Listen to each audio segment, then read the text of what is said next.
बोली काशी मैया की जय।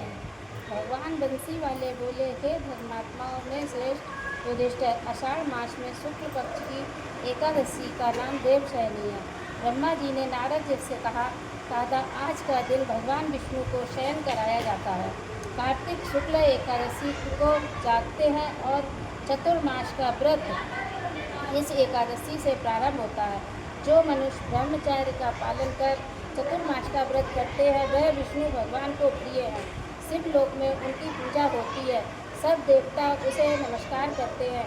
चंद्रयाणी की कठिन व्रत भी यही चतुर्मास के व्रति को समाप्ति के समय करना चाहिए। ब्राह्मणों को भोजन दक्षिणा से प्रसन्न करे, गौ का दान कर सके तो उत्तम है, नहीं तो गर्म वस्त्र का दान अवश्य करें और तिल के साथ मिलाकर जो स्वर्णदान करते हैं वह भोग मोक्ष दोनों प्राप्त करते हैं। गरीबों के लिए गोपी चंदन के दान से भगवान प्रसन्न होते हैं। हल्दी के दान से गौरी शंकर जी को प्रसन्नता होती है और चांदी के पात्र में इसमें भरकर हल्दी का दान देना। वामन भगवान की प्रसन्नता के लिए ब्राह्मणों को दही भात का भोग लगाना चाहिए। चतुर्मास में जो एक बार भोजन करते हैं वह स्वर्ग को जाते हैं। इस व्रत में जौ तथा चावल इत्यादि अभ्यागतों को खिलाते हैं वह स्वर्ग को जाते हैं। जब प्रथमा एकादशी के महात्म्य की एक पौराणिक कथा कहता हूँ। सूर्य वंश में माधांता राजा प्रसिद्ध सत्यवादी अयोध्यापुरी में राज करता है। एक समय उसके राज्य में अकाल पड़ गया। प्रजा दुखी होकर भूख से मरने लगी। हवनादि शुभ कर्म बंद हो गए। राजा को कष्ट हुआ। इसी चिंता में वन को चल पड़ा।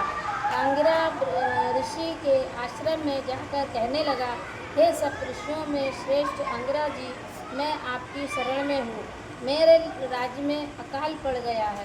प्रजा कहती है, राजा के पापों से प्रजा को दुख मिलता है और मैंने अपने जीवन में किसी प्रकार का कोई पाप नहीं किया।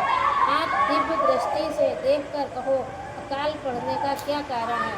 अंगिरा मुनि बोले, सतयुग में ब्राह्मणों का वेद पढ़ना और तपस्या करना धर्म है, परंतु आपके राज्य में आजकल एक शूद्र तपस्या कर रहा है। शूद्र को मारने से दोष दूर हो जाएगा, प्रजा सुख पाएगी। माधांता बोले, मैं उस निअपराध तपस्या करने वाले शूद्र को न मारूंगा। आप इस कष्ट से छूटने का कोई और सुगम उपाय बतलाइए। ऋषि राज बोले, सुगम उपाय कहता हूँ, भोग और मोक्ष देने वाली देवशयनी एकादशी है। इसका विधिपूर्वक व्रत करो। उसके प्रभाव से चतुर्मास तक वर्षा होती रहेगी और इस एकादशी का व्रत सिद्धियों का देने वाला तथा उपद्रवों को शांत करने वाला है।